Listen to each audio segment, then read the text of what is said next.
Hi, friends. Welcome to the Chalk and Soot podcast. This is our first episode where we have a guest, so that is amazing. Today we have photographer Derek Hille on location with us. Hi. Welcome to the show. Hi, everyone. Thank you so much for being the first guest on here. It's quite a leap to take, and I'm very happy that you're willing, so thank you. Yeah, I'm a risk taker, and I'm just happy. I'm happy to do it. Amazing. Happy to have you here too. So you are an Ottawa-based photographer. Are you born and raised in Ottawa? I am. Okay. Born and raised. Born in a hospital. That was It's safe. in Good. a hospital that it's turned into an old folks home now in Westboro. Oh, okay. And then I grew up in West Carleton. West Carleton? Mm-hmm. Is that related to Carleton Place? This shows my lack of geography knowledge, but No. okay. It's like west of Ottawa, so like towards Arnprior, and but more like towards the river, and it's a beautiful like beach cottage town, and yeah, it's really nice. I grew up in nature and driving back and forth between the city and just I had a pretty normal childhood somewhat. Nice. Okay. Whatever normal is, but True. yeah, like I would say it was a good childhood. And then from there, what brought you actually into the city? Because I imagine you live in Ottawa proper now. Well, right now, I'm kind of at home. Okay. Just because of COVID and stuff. I had to leave some things behind, and still working towards getting out again. So it's okay. Fair. Okay. It's all good. Like I'm really focused on getting where I want to be, and it's a process, and I just try to enjoy it and try not to worry about where it's all going, and just be happy. I'm happy. That's good. That's a great mindset to have. I'm not sad. I can be sad, but I'm not sad. I'm really happy. Okay, great. So your photography journey, how long ago did that start? That started in 2008, I would say. Like that would be the year I really started to explore photography. I used to take pictures of like friends that wanted their pictures, or if I wanted to take their pictures, like in my parents' basement, and I would just set up, like a backdrop and then lights, and we just play dress up, and they like pose, and I would just take their pictures, but even before that, like I was always visual. I was always holding a camera or like videotaping, or like really interested in like what was going on, and because I sometimes get overwhelmed by everything, so I just need to like videotape like just my regular everyday life, or take pictures of my everyday life, just to kind of be like, okay, you're just doing this, Derek. Like it's not like there's no like overwhelming part of your life, or there's no overwhelming thing happening. Like it's just, I don't know, like I think this plays into like a bigger part of who I am, and that's like I'm like an empath. So do you know what that is? Yeah. And so you just kind of found it grounding to just kind of document things and then look back at them and just kind of remind yourself that like this is a normal situation, everyday things that I'm like reminding myself of. Is that how you kind of connected to it? Yeah, because I was going through a lot like growing up, just in the dark, because now we're always saying who everybody is and introducing everybody as they are. And if I had that would have made things much easier. But Okay.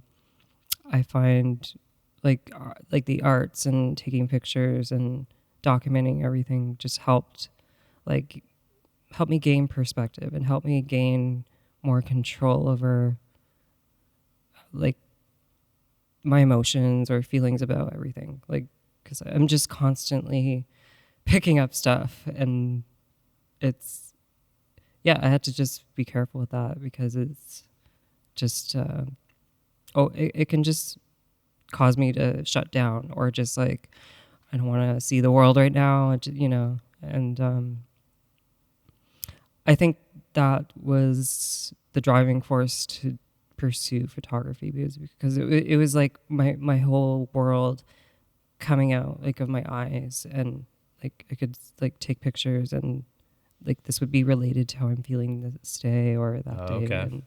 And it was helping like processing emotions, and it was more for my own personal use at the beginning. Yeah. And then I decided to get more serious about it around 2008 and went to Algonquin College, photography, shout out. And then Is that a 2-year program? it's a 2-year program. Yeah. And it was very good, and it taught me commercial and technical abilities and studio work, on-site stuff, all kinds of different like setups and locations, and like like there's all kinds of courses. Like there's multimedia, there's post-production and printing, and like photography like is a huge thing. And it's like I needed that kind of structure to work with from school, so that helped. And but after school, like I kind of felt like I was left to figure it out, which is what happens usually. Like after you go to school, like you have to figure out life, and you're faced with the harsh realities of the world, and everything isn't as easy as you maybe thought it was. Absolutely, yeah. So I had to work different jobs. I've actually had so many different jobs, and like it all started probably with delivering pizza, and then Nice. being a snowboard instructor. I also snowboard and ski. Oh, very nice. Oh, you do both now? Mm-hmm. Okay. Yeah, I've always been a skier and a snowboarder ever since I was little. Okay. And I think, I had like a lot of jobs, and I had to kind of use those jobs to pay for the photography stuff. So this whole time you were thinking, I want to do photography. I want to, and whatever I have to do on the side to let me do it, I'm going to do. Mm-hmm. Okay. Because that's an early time to think that. I mean, I guess having already chosen to go to photography school, you were committed early? to it in a way. I don't say early, but at least from, those that I know, since we're a similar age that are in the photography world, I'd say most of the ones that I know started later. But maybe that's because I didn't go to like a formal photography school. Mm-hmm. So I didn't meet other people who were doing it at that time. Mm-hmm. I got into it later. And so I think I just met other people who did it later. But no, it's interesting. I still enjoyed it back then, but I never considered it as something to go to school for and make into a career until much later. Mm-hmm. So it's interesting that you kind of had that bug early on and stuck with it. Yeah, it was very organic. Like it was just my uncle was actually a photographer as well, and he worked for Henry's for many years, and the cameras would always show up. So I would take one and just start taking pictures of stuff like family and ducks and nature. Like I would take a lot of nature pictures at the beginning. And just like pretty leaves, like really, I liked macro a lot. Okay. Really like really getting close, like as possible to something. Yep. In nature, especially. So, I don't know. Do you remember what the very first camera that you had was? Yeah, the very first one I owned was called a Visioneer. Never heard of it. Okay. That was the first digital camera that I had. Okay. And then You had film before that at all? yeah, Okay. I had a Nikon, like I think it's 35 millimeter. Okay. Yeah. Nice. I'm a Nikon person, so I can appreciate that. Even film. Yeah. Yeah. Okay. But your first digital Visioneer, you said? Visioneer. Okay. Yeah. It was just like a snap. Yep. Yeah. Really basic. Really just like primitive. So it was just teaching me about shape and color. I'm like, oh, okay, I can really see those colors. I can really see those shapes or whatever I'm taking photos of. And I didn't really focus on, oh, this has to be so sharp, Right. So that perfectionism came later. But I would still be a perfectionist and try and really like perfect the emotion that I'm trying to convey and in the photos. And yeah, I think emotions have a lot to do with my work. Okay. Like big time. Yeah. Was there any editing in your process when you first started, or was it you were just taking the photos, looking at them, and then maybe posting or printing them or something? Editing, I didn't really edit too much in the beginning when I was like 10 or 11, and I'm still like a child prodigy photographer. When I was 10 and 11, I started to just take pictures and make it look like how I saw it without editing. Okay. And then the altering and editing came when I had a computer and I was playing video games. And right. I loved video games and movies, TV, whatever. Like I grew up with all that, but I wasn't on watching too much TV. I'm not one of those. We didn't have cable. I didn't have cable. So okay, yeah, that's fair. There was no point in watching TV. There was barely anything to watch. Yeah. So anyway, where was I? You were working jobs, trying to support photography, Yeah. and then at some point, I'm assuming, got to the point Editing. of regular. Oh, you're still on editing. Sorry. Okay. Yep. I just had to finish that. Yeah. Editing. I started to experiment on the computer with graphics and music. So I would listen to music and I would just get into sort of like a trancey state and looking at my pictures in a different way with music and then sort of altering them. And I would join like websites like deviantart.com. Yes. And I had made an account on there so long ago, and there's still stuff on there. And I used to take pictures and digitally manipulate them all the time. And that was one of the first places that really inspired me to pursue like digital photography, just seeing what was possible, like what other people were doing. Yeah. That was like probably one of the biggest motivators in the beginning. So yeah, that's one of the first websites I remember seeing mm-hmm. that had either just photography or heavily manipulated sort of like surrealist type work. And honestly, when I first went on there, I went, oh, this is great for desktop screensavers and backgrounds. So I would always download them from there. Sorry to the artists, but that's kind of like the source of that for me and why I liked it so much. Well, I think they could put them up there and decide like how big you could download them. Okay. I didn't realize they even had that control then. Okay. Well, that makes sense then. Yeah, and the stores now, like you can make a store on there. Oh, that makes sense. That They happened modernized later. it. Yeah. Yeah, I only knew it for a few years, way back before I was even into photography. I just enjoyed looking at it before I actually started doing it. Yeah, so that was like one of the first places that I would start. It started to push me to want to keep like, I'd see other people's work and it would push me to want to try stuff with mine but I'd always want to keep like the original like thought or the true essence of what I was taking a picture of.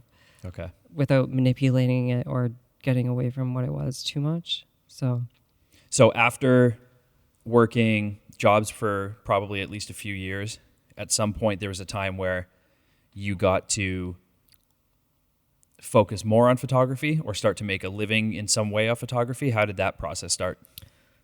Yeah, I think it was a level of frustration that I was starting to get because I was working jobs that I didn't want to, but I didn't really have a choice. Right. So I was just like, I'll work this job and put up with the the stuff that happens, You could say whatever it is. the bullshit. There you go. There you go. Let it out. And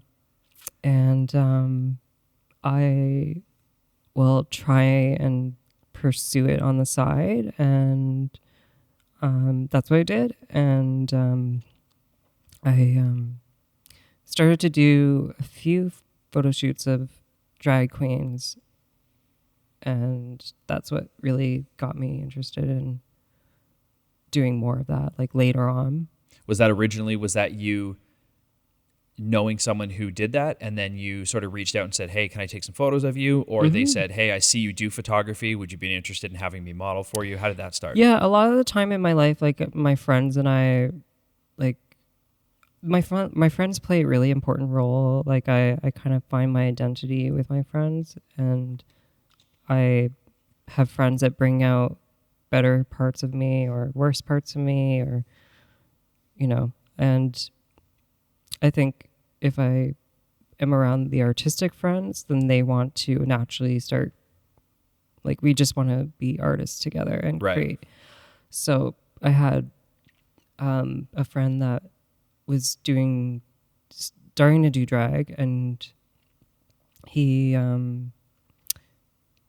started to do hair, but like he was like, I don't really want to be a hairstylist anymore. I want to be a drag queen. And then I was like, cool, let's like just do a photo shoot, because like after that, like I was already like doing school. I already did school, and I was already like, okay, what next? And that was like one of the first things that was next. So I was like, let's just do it. So we took photos, and they're not the best photos, but like like he hates them if I show. Oh yeah? Yeah, he's like, don't show those.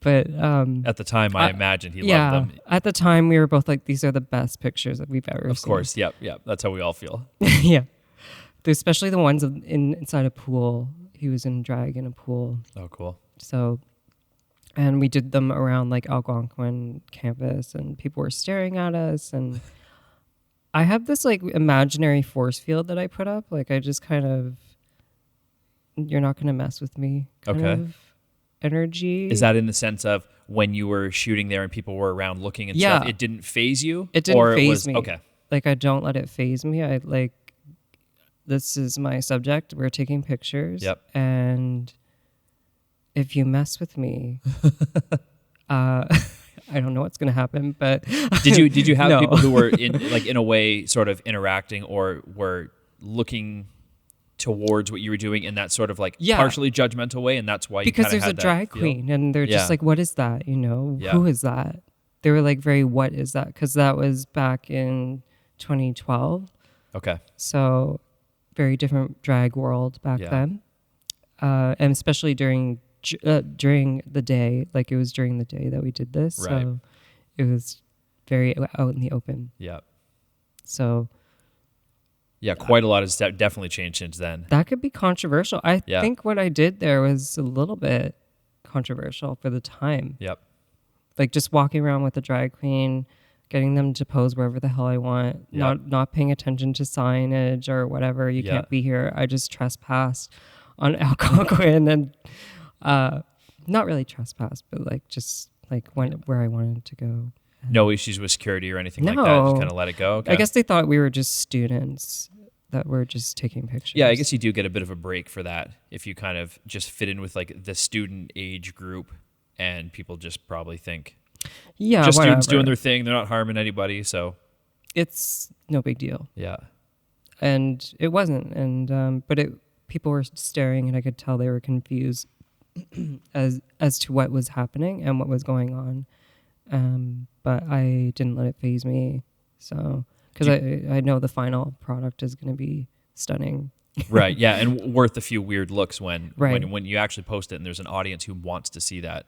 Mm-hmm. There's kind of a greater picture Mm-hmm. to be considering there. Yeah. Do you think you would have the same if you were to go to Algonquin now and do a similar shoot? Do you think the reaction would be much different? Ooh, yeah. I don't know if we could do it now, because like, Just with universities being a little more like careful about what are you happens? doing? I feel like they might be like, who are you and what are you doing? It was a perfect moment that day because there was just no one out there that day, and we were just easy. Like, it was just, yeah, walk through that door. Yeah, sit on that picnic table. Yeah, stand in the parking lot. Yeah. Yeah, and then go to the pool.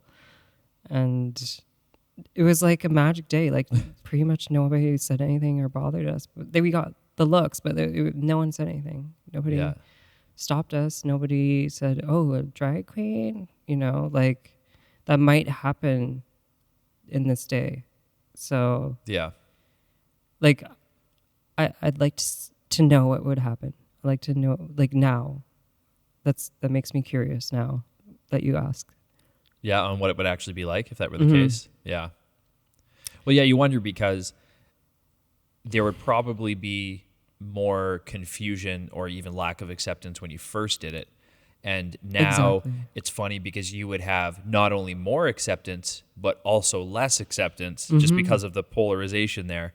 So you might have a university just say, we don't want any of that because we don't want any kind of confrontation or discomfort on campus, or like, just don't do it, which is a weird thing that we've modernized to be more accepting, yet are still kind of afraid of what might happen with that. And I'm not afraid of what will happen because I know I got this. Yeah, that's fair. Yeah, I once I decide what I'm gonna do, there's no stopping me.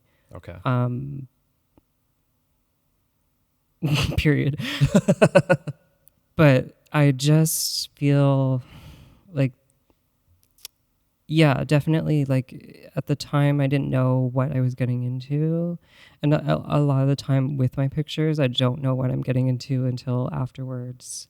Okay. Because it's just like this big mystery. Like, I just forge ahead, and then we're just going to do this. We're just going to go and take these photos, and we're just going to have a great time, and you're going to look amazing. And I don't really think of it until later. And like, I have thousands and thousands of pictures on my hard drives, and like, a lot of them are unedited. Okay. Like, on my Instagram, it's like just a little sliver of what I actually have. Okay. So I do see a lot of your drag work that's on your portfolio. So I imagine that there's probably much more behind that too. Yeah. And not only that, at some point doing those shoots that you did, the one you described at Algonquin, that must have in some way blossomed into it being more of a trademark of yours, that's sort of one of your niches in photography. Is that kind of what happened after shooting those? Yeah, it was a niche, and it developed from there. That one shoot I was like really happy about, and then life kind of got interesting again, and I had to take on different jobs, and I realized, like, this is great and all, but like, it's not going to make any money right now. Okay. So I had to kind of put it on the back burner and do other photography. I tried weddings, I tried events, I tried headshots, I tried like everything, and nothing would really stick. And I would always come back to drag. So is that in a business sense it wouldn't stick with gaining clients, or just your interest wasn't there, so you didn't have the desire to reach out and promote yourself? I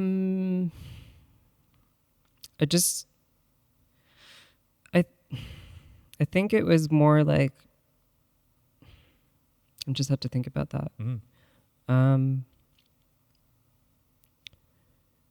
There was no shortage of clients per se, because I was going out in the bar scene a lot, and I was really like mingling and dancing with people, dancing with drag queens and talking to them, and just getting to know them, and I would always get along with drag queens. Always, like they would be like people. They'd be my best friends like right away. Yeah. Okay. And so you had like a natural network. It's just like a natural from being thing. in that world. Okay. Yeah, like they're just these people that I always love and always want to be around, and like. So did a lot of when you started kind of dabbling in more commercial stuff, did you start doing the more commercial work with people from that community that either had businesses or needed headshots? Is that kind of how it flowed over? Well, I got more involved with Pride, like Ottawa Pride and stuff. And I would go to Pride, but I wasn't the official photographer or anything. And I would just take pictures of it and just document it for myself. And then sort of like around 2017 or so, I was like, okay, I'm going to try and just get in there and sort of mingle, talk to people, see what we can make compromises. I'll do this for you if you do this for me kind of thing. Okay. I'll give you beautiful pictures for this if you let me do that, So I kind of walked my way in and started clicking away and just connecting with people. And eventually in 2018, I think it was, I took photos at Capitol Pride with Biff Naked as the headliner. Oh, nice. And they just let me stay in the pit the whole time. Okay. Just like shooting really close to Biff. And she's like one of my favorite singers, and she's such a role model. Yeah. And it was an amazing experience. And I love doing live photography because it's just magic. Like, there's nothing like it. Live events in general, or specifically like live music? I love live events. Okay. Because it's like transporting. Like you go to a different place. It's escaping. And that seems to be a big theme of my life, and even drag is like escapist because you're kind of escaping your normal mundane reality and trying to spice things up or spice things down, or I don't know, like whatever you want. There's just no rules when it comes to that. But like Pride was kind of the doorway that opened to more. Okay. And then like 2019, they officially hired me to do the festival. Oh, okay. So I spent the entire week taking pictures every day. Nice. And by then I was doing like a considerable amount of like pictures with drag queens in studios and stuff. Okay. So it was like a natural, like everything was coming together. And I was finally feeling like, great, like I can actually make a living doing this. Yeah. And I was. Yeah. And then the pandemic. Of course. Yeah. It was like, nope. That didn't stop me. I still kept busy. Okay. And because of all the things I had done prior, like working with Pride and working with different organizations,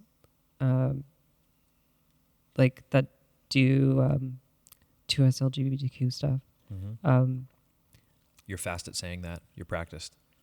That was quick. 2S LGBTQ. Yeah. When you told me earlier that I speak really quickly, I thought that that's how fast you were interpreting my speech. That was really quick. 2S LGBTQ. Now you're showing off.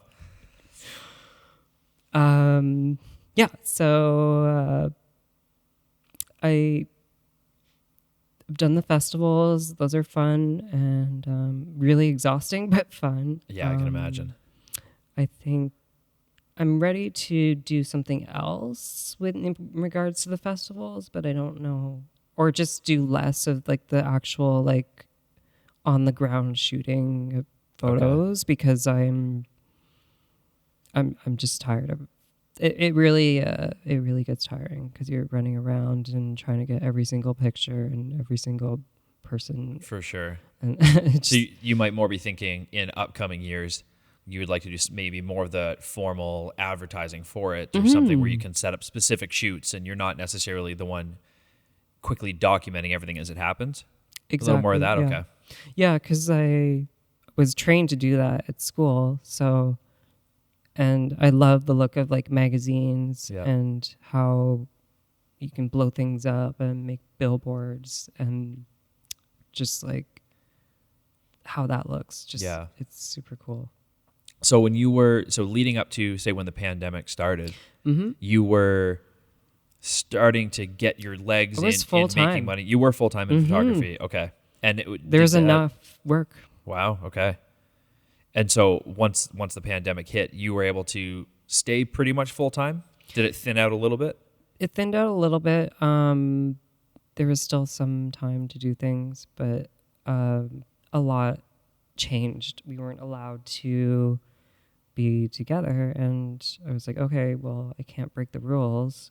But I sort of did stuff like outside and whatnot. Okay. And then once things got a little bit more relaxed, then I started to do like fun community things and just try and keep everybody's spirits up, because it was a tough time. Yeah, absolutely. Which is an understatement. But yeah. So as things started to open back up, did you sort of jump right back into being full-time with your work? Yeah. Yeah, things just kind of went right back up to speed? Things are picking up speed. Okay. Now. And I have to be ready because I don't know what's coming up, but I feel like I'm heading upward in whatever I'm doing. And sometimes I don't even know what I'm doing, or it feels like the first time. Okay. Like every time I'm doing a photo shoot, it feels like the first photo shoot I've ever done. Yeah. I don't know why, but it just sometimes feels like that. And I think it's just the way I approach doing photo shoots. It's just like I don't think about too much the outcome. It's just like whatever feels right, whatever feels beautiful, whatever is natural in the moment. And I look back and I'm like, yes. Does that even happen when you've shot someone several times and they're coming in for shoot number 5 with you? Does it still have that feeling, or is it a little more day-to-day feeling? Like, no. Okay, I've got this. Oh, it's not. Okay. It's like very spontaneous and it's different every time. Like now I have returning clients of like drag performers or burlesque performers or a lot of different organizations, like I said earlier, mostly LGBTQ plus like organizations that are working to help make progress. Because that's what I'm trying to do with my photography. I'm trying to be more than just a photographer, because I feel like I have something to say and I haven't truly figured out how, and like, is photography the right medium? I'm still trying to figure that out because I love music so much. Like, but does that mean I want to be a musician? Maybe, but like making music, making your own point of view, that's what it's about. It's like having your own point of view in photography and showing your point of view and sort of like going through a process of like you're dealing with the world and your world and confronting whatever's happening. And, you know, like sometimes you just gotta confront stuff. Like even if it's not bad stuff, like it's just like I need to reflect on stuff and sort of show where I'm at in life. And yeah, so I think I'm trailing off there. So are you feeling more that you are trying to express yourself through the photography that you're doing, or is it more along the lines of the act of you doing this photography and putting it out there just in general, in sort of mainly the drag world, is sort of your statement of like, I'm putting this content out there and the statement is that, you know, do what you want with that. I'm kind of expressing support for this community just by doing it? Yeah. Or is it more like each sort of individual shoot or image you take is you would hope people would understand a specific story or idea from that? Yeah, actually, yeah, every photo shoot I do is like very much like a different story, and there's a story to how it all became and what it's all about, and there's so many layers and factors that come into play to each picture and photo shoot, and I think my work is meant to help bring more acceptance, because the more I show different diverse characters out there, then like people trust me. You know, they trust that I'm not gonna fool you, and I'm not being disingenuous, or I'm being very like this, like I really like these people, and I really care about them, and I want to make really great photos for them and make them feel really good. Yeah. And that's the main objective, making people feel comfortable in their skin, in their body, in their personality, because I didn't feel that way growing up. So because of bullying and stuff that I went through. So it's still like a huge process that I'm going through, I think.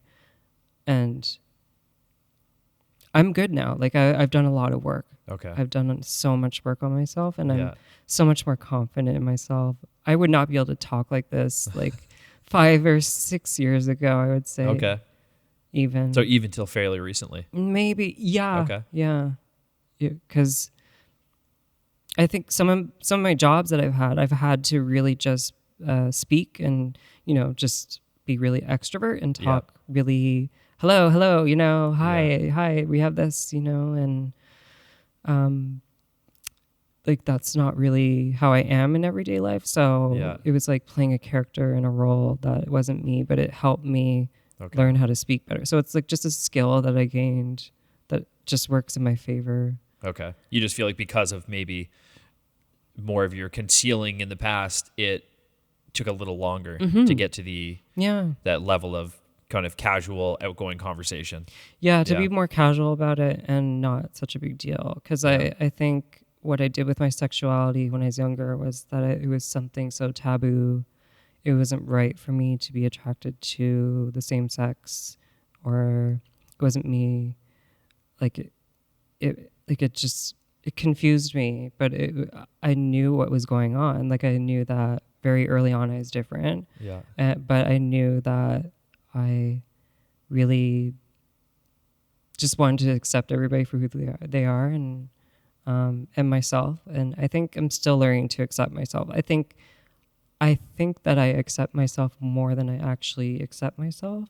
Does that make sense? Okay. You know, like maybe there's still like parts of me that I haven't fully accepted. Okay. And that's big, that's a big deal. So when you say that it was more, I can't remember your exact words, but say like wrong or something you should hide, is that culturally in the area that you're from, or is that family or friends as you grew up, or kind of a mix somewhere in there? It was kind of a mix. Okay. I didn't have a terrible time in school. It was more like, I really didn't fit in. I really, really, really didn't fit in at all. And I felt very alone. Okay. But my parents, very loving, very supportive. My sisters, very supportive. So, and I had a few friends that were very supportive. So I wasn't alone here. But that doesn't change the fact that I went through hell a little bit, just because of physically existing in the world. Okay. I would just be called names. There was a period of time where things got very dark and very bad around middle school. Okay. Just complete bullying every day, day in, day out. I don't know how I made it through it. I think it was my mom. Oh, yeah? Yeah. Like I would come home in tears because I'd just be like, they were nonstop picking on me, nonstop, like really just cruel, and just playing on my emotions and knowing that it would upset me. Yeah. And I didn't have anybody around to be like, stop. But it's like I'd like to think that I was tough and got through it, but like still, like it was still really, really harmful back then. Oh, absolutely. Yeah. Yeah. Just because you're able to kind of grit your teeth and get through it, it doesn't mean it's not Didn't damaging in suck. some way. Yeah. Yeah, absolutely. It was, yeah, that was my experience sort of with that sort of thing. Is this all the way through high school as Yeah, well? and I think it played a really big role in me not wanting to value what I was doing in school. Like I really was like, I don't care about school, and that Okay. made me rebel. Like, cause I was just like, I don't care about school, cause like, why should I bother? Like everybody's Right. acting like a fool, or you know, they just aren't really taking me seriously, and I take things extremely seriously sometimes, and I guess yeah, like I didn't have the chance to fully develop like in school. Like it was more just trying to exist, just trying to make it through. Did that hold you back from wanting to go back to school when you decided to take photography? And was there a gap in there after high school before you went to Algonquin? Yeah, there was a gap. Okay. Yeah, so there was like a dark gap. Okay. Just lots of relationships and experimentation falling apart, depression, anxiety. I have all that. It was bad back then. Yeah. I have all that. Yeah, I got all that. Yeah. A lot of us do. But I've learned to deal with it and work through it. And yeah, that was a weird period. And I think I don't regret my choices, but it's more, I look back and I'm like, I wish I had just been more confident and trusted myself, and just like listen to what I wanted and not what other people did, because I get that a lot. Like a lot of people tell me what to do, or just you should do this, or you should do that, you should do that. Yeah. And I'm like, ugh, you know, like just let me do what I want. Yeah. So I'm learning to do more of what I want to do on my own terms, and yeah, that really held me back then. And So was your experience once you went back to school and you started at Algonquin, was being in that program an entirely different experience than your other schooling before that? yeah, Okay. it was because we were grown-ups and we were all like really rambunctious. We were quite an interesting group. Okay. The ones that I went to school How with. big was your class? I think there was like 30 or so of us. Okay. Just like a normal size class. Yeah. And so many different diverse characters, diverse backgrounds, Yeah. and very big personalities. And Oh, yeah? it was hard to, we were always like fighting to see like who could do we'd run to get like the studios. Like we would Okay. just like, I'm going to do mine like this way. And like, you know, we all had our very strong points of view, and it got really competitive. And I guess like I was faced with another harsh reality that there's going to be people that are also wanting to do what I want to do. And Right. no matter what I'm doing, there's always going to be other people that want to do what I want to do. But Yeah. in photography, it's like who can take the best photo? Like it got really bad sometimes, because it was like, it just didn't mean anything. It was like everybody's trying to one up the other. And it taught me a lot though, because there is a lot of different like things that we learned, different aspects of photography, and that helped like kind of shape everything. And I think I retained more knowledge than I realized from all of that. It was so much like squished into 2 years. So, Right. and I think looking back, like it helped, but it also, it was a positive and negative experience. Okay. And I just knew in the back of my mind there was always something else that I was not doing. Like, and that seems to be a pattern in my life, or a reoccurring thing, is that like there's this thing that I'm not doing and I haven't figured out what that thing is. I haven't identified it. Is that in the sense of a career or like a trade Mm-hmm. type thing? Okay. Yeah, and I do like look at different trades and different things that are out there, like being like an astrologer. I've always liked astrology. That's always been something that I've been interested in. Okay. Video games. I've always been interested in maybe developing video games. So like I have like considered different career paths, but I haven't sort of jumped off of the photography train, Right. because I've created such a monster Yeah. now that it's like, am I allowed to just stop now? I don't know. Would you consider trying to use your photography to work your way into a new industry? That's I know interesting. It's not Yeah. necessarily the most. I mean, if you like work for some company and you do like some financial stuff for them, Mm-hmm. it's obviously easier to switch fields because you have like that finance background. So I'm assuming it's probably tougher in photography. Yeah. But I'm curious, if you've like considered that. Definitely.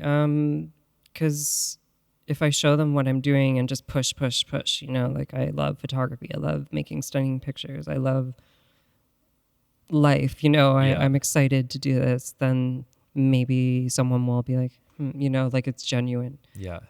So I'm at a huge crossroads right now, but I'm not at the same time. Like it's like I like what I'm doing, but I'm also wanting more out of life. I'm wanting to travel. Mm-hmm. Because I haven't traveled enough. I'm wanting to explore more options, and I've been talking a lot about doing that, but not actually doing it. So I'm just starting to get restless. Okay. So it's time to figure out an action plan. Okay. So, Scary and exciting at the same time. yeah. Yep.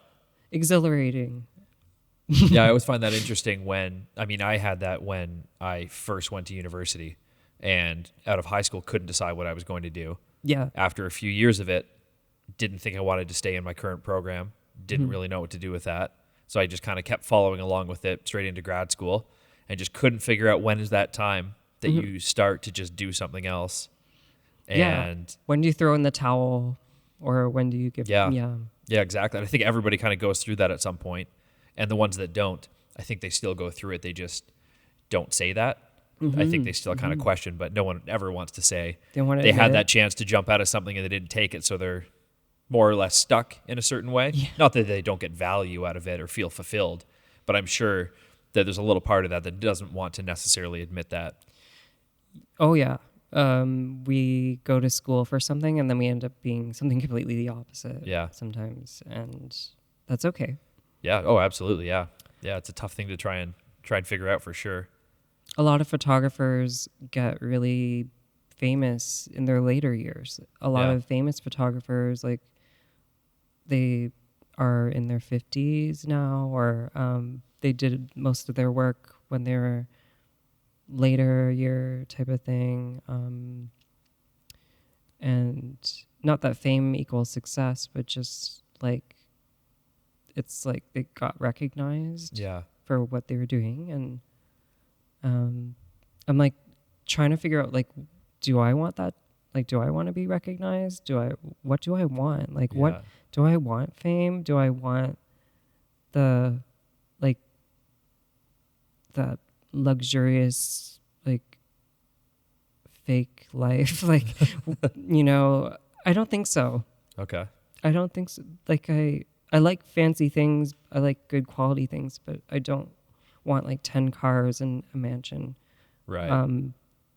I just want the basic necessities, and I want it to be like good stuff, like good quality stuff. Yeah. So making a living is like top priority, and not worrying too much about, am I famous enough? Or I think I'm going to blame social media a little bit, because it's gotten so crazy, like with like popularity and like how many followers, how many likes, how many views. You know, just stop it. Like, who cares? Just like do what you love to do. I don't care how many followers I have. I don't. It doesn't bother me. I don't care how many people viewed my work. And if people talk about me, that's not my business. Okay. Talk to me if you want to talk to me about anything that we could talk about. So you've right? been, in that sense, you've been pretty good with any kind of, if there's any like pushback you've gotten for posting things online. Like, have you seen that? Do you totally ignore it, or how has that sort of changed as you've gotten more and more into social media? It's funny because in this world right now, drag is getting attacked, as you know. Yep. Drag is getting attacked very bad, and it makes me very sad because there's nothing wrong with these people. They're just living their lives, and it's taking away from like what really matters, the real problems in life. And I think, it just makes me sad. And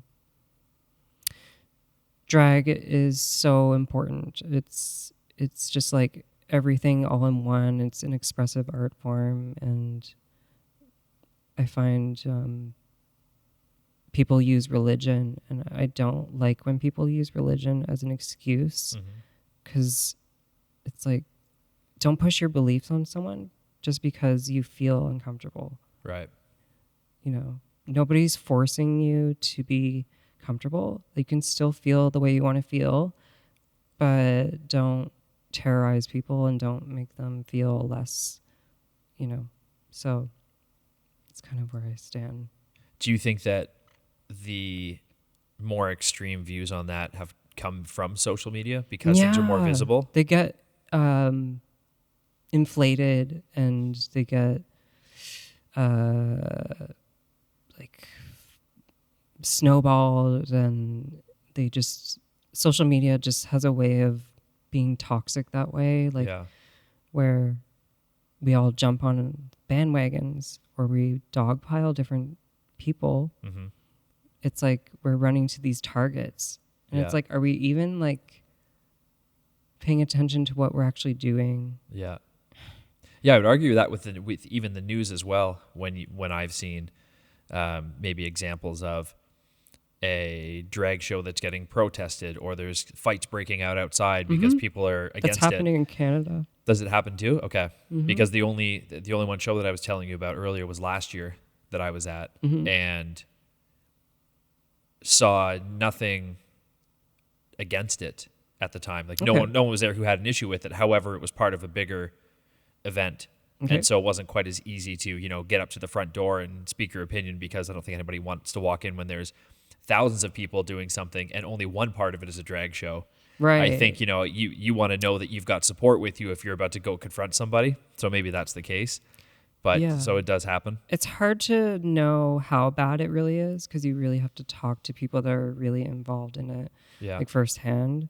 I've talked to a few, like I've just messaged random queens in the United States and just checked on them and just be like, how is it? How are you? And they just be like, it's pretty awful.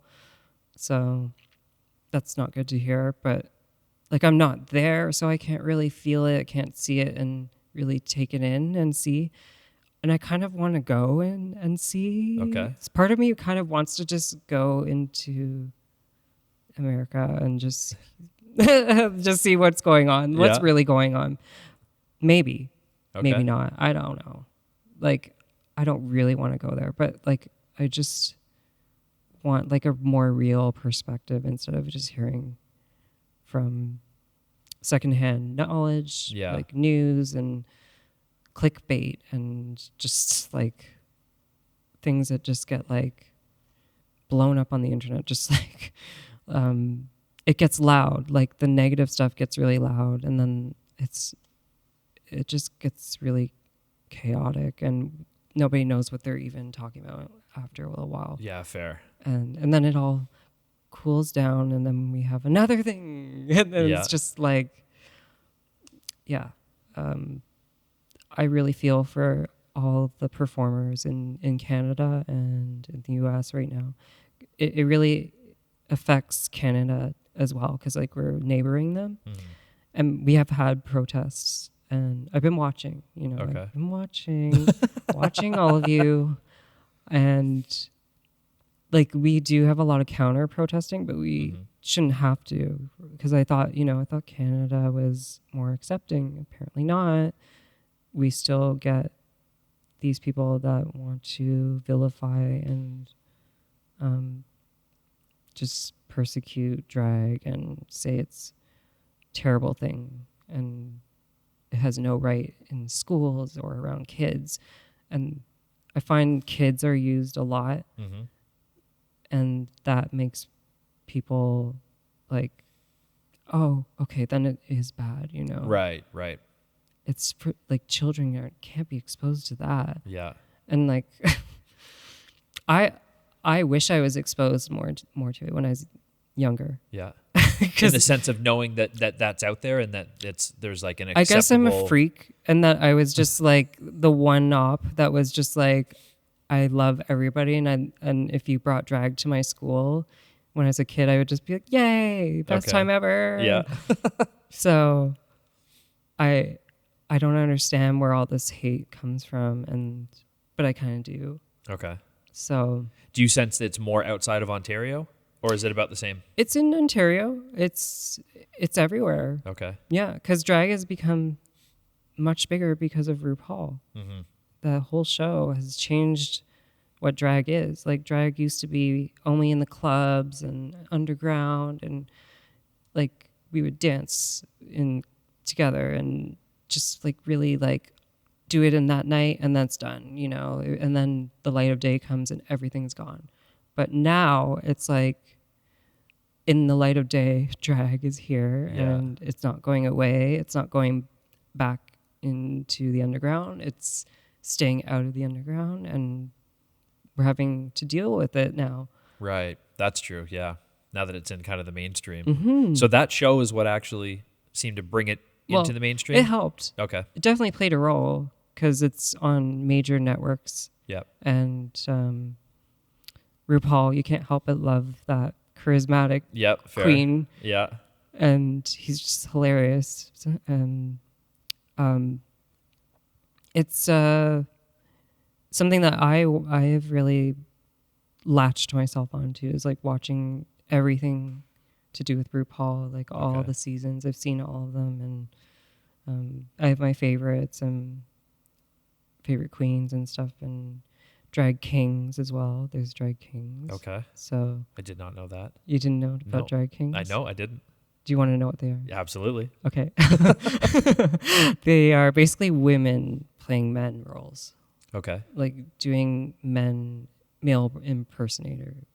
So basically what drag is for good guys to be a feminine presenting thing, like drag king is like male presenting thing. Okay. But it's a cis female doing it. Okay. And this is like a growing thing that's kind of started more recently? Yeah. Okay. So it has been around actually quite a bit.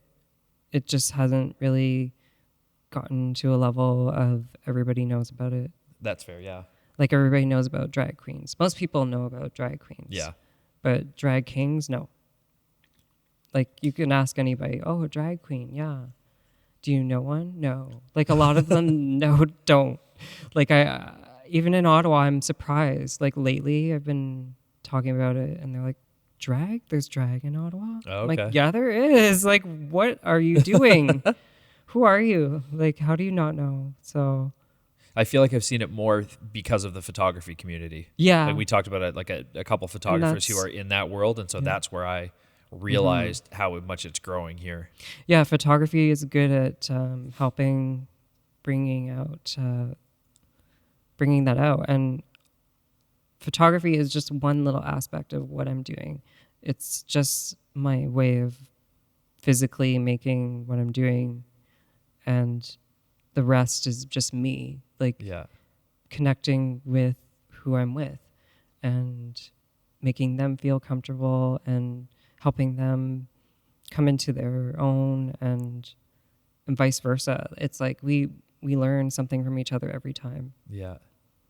So they're good people. I have to ask in the sense of, so this would be with drag queens and drag kings, the sort of the choice to dress in the most stereotypical way for like men and women. Is that part of just showing the contrast between who they are and what they're representing in that sense? And I guess like along with that, is there any pushback from the LGBTQ community on how it might be representing what like male or female looks and dress is like? I don't know. Forgive my ignorance on it. I have no clue. I would find it curious if someone said, "Oh, you're all wearing heels," and it's like, well, you guys made us wear heels, and that's why we wear them. So I kind of wonder if there's like a feeling around that, or like a tension, or no. Like what do you mean? Like how like a drag queen decides to present themselves, like, or like do they decide, or does someone else? No, more in like the overall kind of culture of it. How if you say you're watching Drag Race, most will have like the big done up hair, and full heels drag, and makeup and all of that, which is sort of, you might say that you might have someone who would stereotypically be considered like a tomboy, who would say, well, I'm a woman and I like hate when some people dress like that because it's historically meant to impress men in that sense. I just wonder if there's any kind of internal dialogue in the community on that, or if it's just like, no, we're having fun and this is the showy way to do it. There's different ways that people do it. Like some drag is meant to just be just for fun, and then sometimes it's a little bit more serious than that. Okay. Like from what I've encountered is that like a lot of these queens, they want the full illusion of looking like a woman, and some of them really do, and they have so much fun like playing with that persona and that part of themselves, and it's as long as nobody's getting hurt, and usually they don't. Like usually it's the drag queen that gets hurt if they, like if a cis male straight guy like starts being attracted to you in drag, but they don't like you out of drag. It's like, right, yeah. That's gonna hurt you, and that's gonna hurt, like it's I've noticed that happening a lot with queens that are in my life, and I'm just like protective of them when that happens, and I even have to be protective myself. I know that I can be a different persona as well. Yeah. And do drag whatever sometimes. I'm not very serious about it, but I like it. Of course, I'm around it so much. Like, are you really shocked? But like people that just put on women's clothing, I think that's different than like going full on big hair, nails, wig. Yeah. Like the heels and whatnot, everything, the full shabam. Like that's that to me is drag. And then maybe like the other like lesser like full on like drag is just like someone expressing their feminine side and just experimenting with their gender and fluidity, and we're just physical beings. Like I don't see what the big deal is. Like people make such a big deal about, oh, women's clothes are for women and men's clothes are for men. Yeah. And no, like who cares? Yeah. Like if you look good, you look good. Yeah. And if you don't look good, then hopefully you have a friend that can help. or I'm sorry, where did that come from? No, but like if you are happy, then that's all that matters. And if you're not hurting anyone or yourself, then that's all that matters. Yeah. And I think that's where a lot of the confusion comes from, is that like drag is some weird like way to be like devious and manipulative. It's not. If it happens, it happens. You know, it's kind of like it's an aphrodisiac sometimes. Like it's some drag queens are so convincing as women that it's like what is happening? You know, like straight guys are like, you know, questioning themselves right there and then if they're at the show, which sometimes they are, or if they're watching RuPaul's Drag Race. I've heard lots of people saying like, oh wow, they look really good. I'm really questioning myself right now. And maybe that's all that happens. They just question themselves. And I think that's totally fine for everybody to just question themselves. Yeah. Without anything changing. It's like, it's fine to just question and inquire about who you are and what you like to do and what, you know, like, what's the harm in questioning and inquiring and seeing representation of that out there? Yeah. Nothing. I'm glad you answered the question. Yeah. Okay. Yeah. No, that's fair. Nothing. So you're sort of under the impression that, or the mindset that those that are sort of in the drag community are there to, essentially it's a way of having fun in with a smaller community that sort of has a be yourself mindset. Yeah, exactly. And sort of that's a way of differentiating it from those who might be questioning who they are or what their interests are, and might be having potentially like more internal struggles on wanting to like present a certain way versus those that can day and night do two different things. And I think this is why people are so shocked or taken aback or, you know, kind of afraid of what's happening. But when people are so comfortable expressing themselves a different way, because we have been conditioned and taught that it's wrong to keep changing stuff, like our appearance and stuff like that. If it hasn't anything to do with like who we should be, you know, like if it's like, if it's not stereotypical male, if you're not stereotypical female, like it's not right. And like that's the way that it's been for so long. And I think that's just why there's so much pushback. And it's like we take some steps forward, but we've been taking steps back now. So we really had to focus on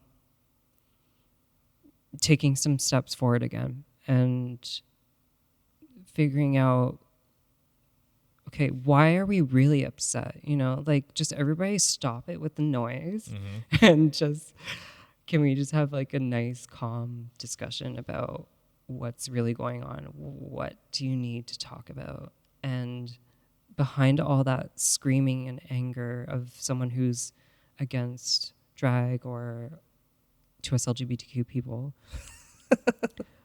what is underneath all of that? And why are you feeling the need to express yourself that way? And because this person's not hurting you. Like drag is not hurting you. Drag is not doing anything to you. It's just there.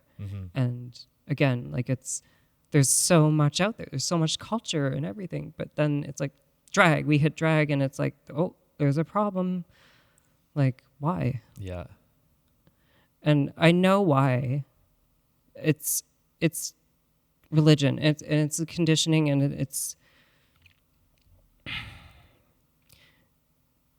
we're in a weird time where we're almost accepting, but we're not. And it's like we're like almost at the top of that mountain, but we keep sliding down.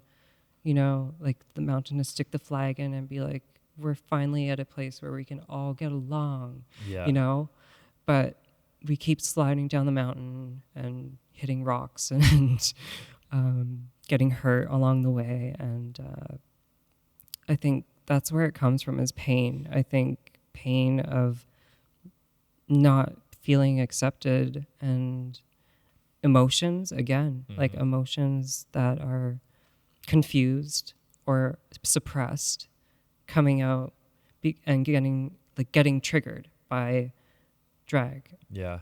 because drag is very triggering sometimes. Yeah. You just have to be ready. Like, it's going to come at you. Yeah. You know what I mean? Like, drag is going to come at you in a way that it's beautiful and it's just lovely. It's joyful. And a lot of people are not used to experiencing joy on that level. Mm-hmm. So, like, just seeing someone so happy being the way they are, expressing themselves, like, that's really foreign. You feel like there's a little jealousy there. Maybe. Yeah. Yeah. That's fair. Maybe if everybody tried drag, that would fix things. I'll leave you in charge of getting that message out there and getting everyone who doesn't want to do it. But, I'll convince them. Okay, there you go. I'm very confident about convincing people to do things. Okay. So, and it's not like a bad way. It's more just like, I'm very gentle. I'm a very gentle person, and I'm not threatening.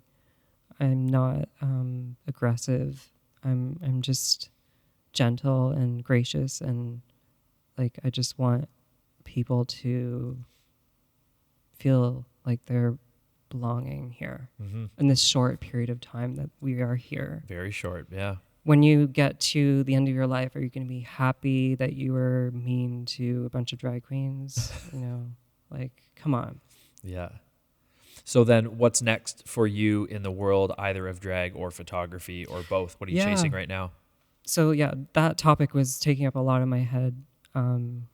But photography-wise, I'm still churning out pictures and producing a lot of images for local drag, and it's mostly local stuff that I'm doing. A few Canada's Drag Race stars, but mostly the local stuff, and that's what I like to do. I like to help the local talent get really quality, good pictures that they can use for whatever they want to use them for, and I think, that's what I've been doing mainly now.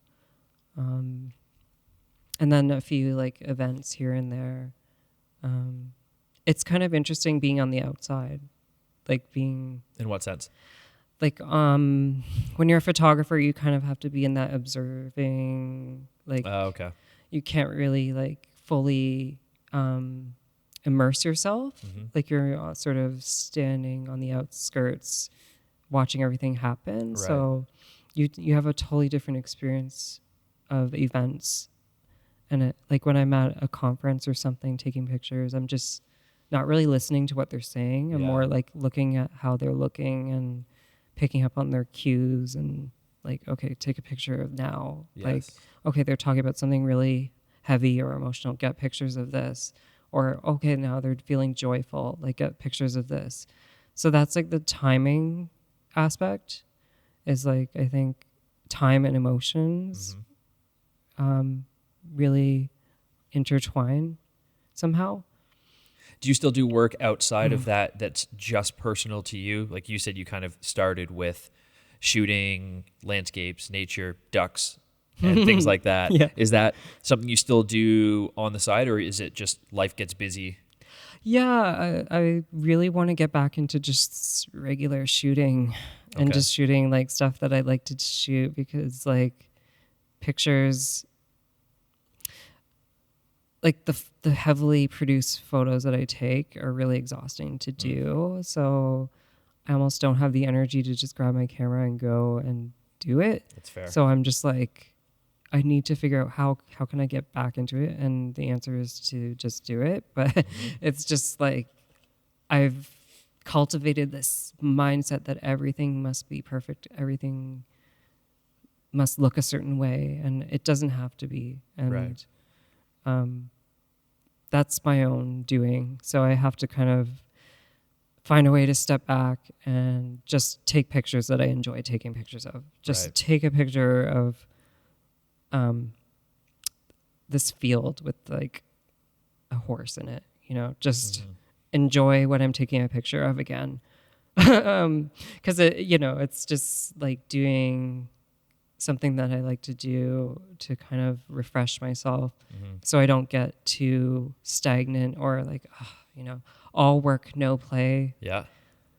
makes me very grumpy or makes me really drained. So I have to be careful. Like, if I'm too drained, then I'll like want to just tuck myself away and don't want to interact with anybody anymore. Yeah. Like, leave me alone. But I still love what I do. So I'm working on that aspect of getting back into the more personal work. And I think maybe the reason why I haven't is just because my personal life isn't exactly what I want it to be right now. Okay. So I don't really want to take pictures of it. Okay. Yeah. Is that a side effect of being busy with actual work or unrelated? It's both. Okay. And I think I've put so much mind power and like just dedication into what I'm doing that it's like I'm just like a soldier now. Like I'm just like, I get up, I go to work on pictures, I go to sleep, I eat, I get up, I take pictures, I go to sleep. I'm just like soldiering on. Yeah.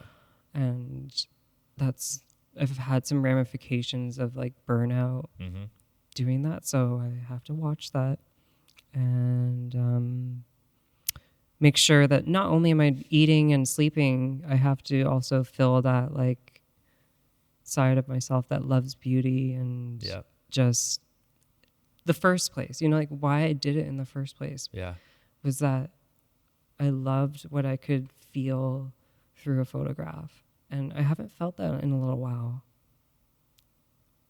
I haven't really felt like I really like what I feel like from pictures that I've done. Like I'm like, that's a beautiful picture, but I'm like, where's the emotion that's attached to it where I'm like, I really feel good about this picture. Okay. And it really enriches my soul. And I don't feel that way lately. And it's not anyone's fault. It's just more my own thing that I am just soldiering on and not digging deeper and, and sort of tending to my own garden like I'm tending to other people's gardens. So fair. And so that's the next move? Get a little more in touch with the roots behind that? Because I think that will in turn like help everything. Like if you have like a good home life, right? Like then it's going to help translate into your professional life, right? Yeah. Things are good at home, things are good at work. And that's where everything starts, is at home, I think. Yeah. Right? Yeah. I think like if you have a good home life, then you're going to be good to people. But like I'm definitely neglecting it, and I have to get on that and maybe take a little break and just shut off my camera, shut off my phone, shut off everything, and just go take photos. Well, maybe turn my camera back on and then take photos and fill my soul and really challenge myself to feel something from my pictures again. Because this is what I want to do. I don't want to give up on it. I've come too far to give up. Yeah. I'm not one to give up. And people want me to do this and do that, but this is where I'm at the crossroads. It's like, do I keep on doing this or do I not? So I'm just adding different elements at this point, like a little bit of this, a little bit of that, like a little bit of personal time, a little bit of no social media, like just change up the routine, and maybe I'll start to look at everything differently. Yeah. Because I have to keep fresh. I have to keep moving forward. I have to keep progress and like looking forward and into the future, because that's what this is all about, I think, is creating a future for like the generations coming up and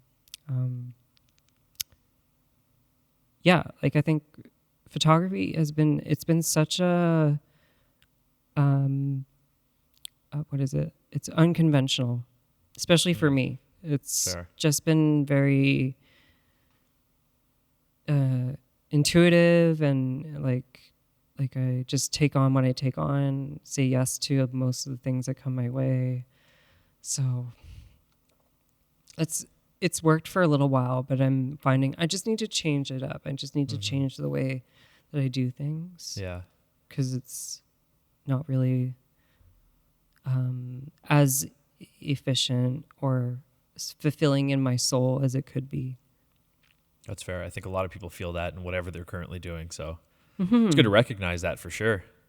Yeah. But then actually doing something about it and really being serious about it is another thing. And Sure. I don't have kids, but I would still find time to be artistic if I had kids. I would still always do that, I think. Yeah. And I think that, there's always room to do creative things. And there's always room to pursue a hobby. And this started out as a hobby and a passion. And now it's turned into something a little bit more serious. So I have to keep on upping my game every time and staying ready for anything to come my way. And if I'm going to keep on doing this, so because I'm actually at the point where I'm just like, do I really, really want to keep on doing this? And it doesn't mean that I want to stop. It's just I'm asking myself that question, and like what will take its place. So Right. yeah. Yeah. The ultimate question. Yeah. So for people who want to see the stuff you're currently working on now, where sort of all the places they can find you? Well, I kind of make accounts like everywhere. Okay. And then I okay. just like leave them. Like I have a blog spot and a DeviantArt, and then I have a Flickr, and I have Instagram, and I have a website, derekhille.ca.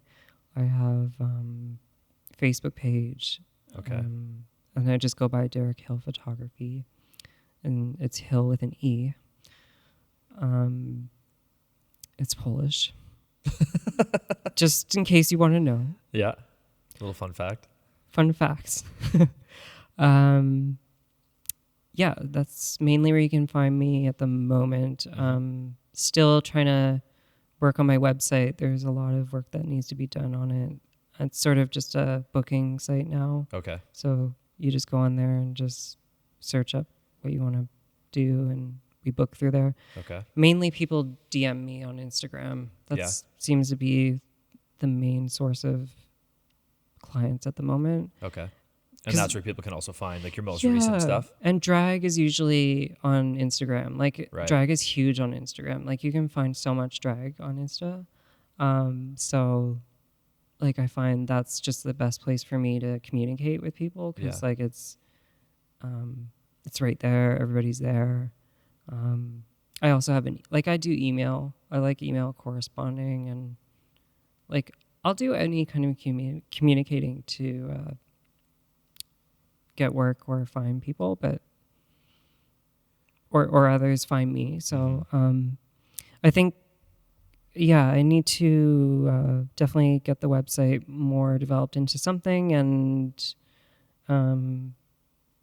start to put my stuff out there and get it more recognized. And like, because I'm noticing that just like people have no idea, so I'm like having to reintroduce myself, reintroduce everything that I'm doing, every single conversation, and it's just like it's here's a card, and then this is what I'm doing. And So for those out there that are interested in working with you, they can check out the website for booking info if they want to do that, or follow you Instagram. DM me that way. Yeah, DM me on Instagram. And on my website, it's just like a booking website where you can just see what you want and book a studio. The prices are mostly accurate on there, but like it depends really. It depends on what it is and how long and who, and there's photography is so much harder than it looks.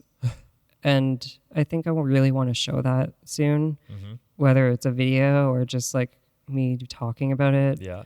Because it's not as easy as people think. Same with drag. It's so much harder than people think. And yeah, so website. I sometimes use Twitter, but I try to stay away from that. Fair. Yeah. But yeah, an exhibition would be great to have that, or just like more places showing my stuff like on walls and stuff, like restaurants, something physical bars. instead of just online. Yeah, I think that's where I've been neglecting in my photography is just actual prints and my work actually just being shown and exposed. So people start to, like my name starts to go around more, and and that helps. Like a lot of it is word of mouth in photography. True. Well, I'll be respectful of your time because I know you've got places to be, people to see. So we can wrap this one up. Anything else you had on your mind that you wanted to get out there?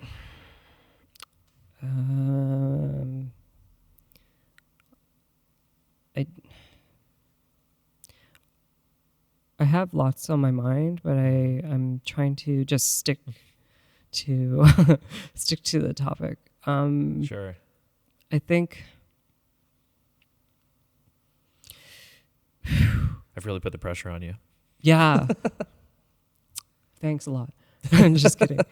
I'm so worried about how I'm going to be interpreted by people, and I think that has maybe been a big factor in how I held myself back in the past. Okay. Like I just shoot myself in the foot before I even get a chance, or you know what I mean? Yeah.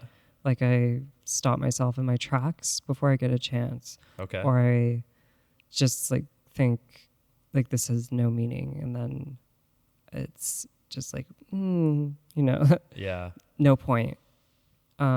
So that's something I'm working on, is really believing in what I'm doing. And I think it's good for others to know this about me, because I don't really talk about that, how I just don't really fully trust myself maybe. And I trick myself into trusting myself, and I trick myself into, let's do this. We want to do this. So it's not very healthy to do that if you don't really feel it. But like, I love what I do. It's just that part of me, I have to be organic, and I have to be genuine and authentic and all that, and not pretend that I like what I'm doing, and just not be afraid to voice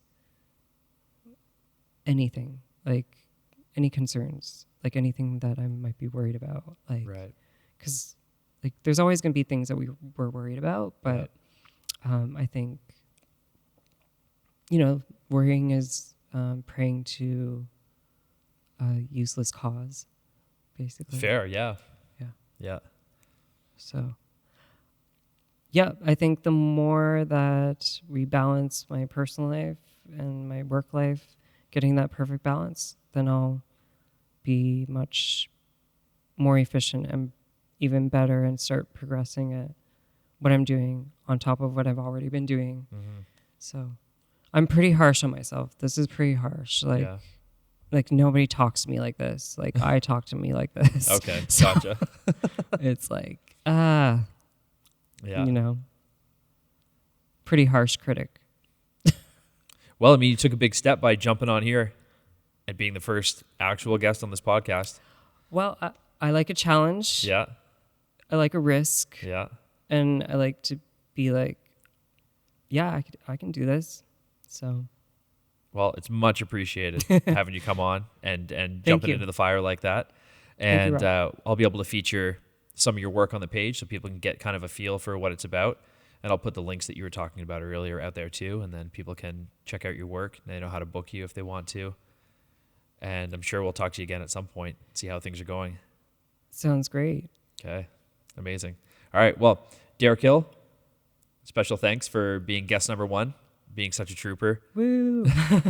And so you can check out all the links that we post, and some of Derek's work will be on the page soon. So everybody, thanks for listening to this episode. Thanks, everyone. Bye. Bye, everyone. Bye.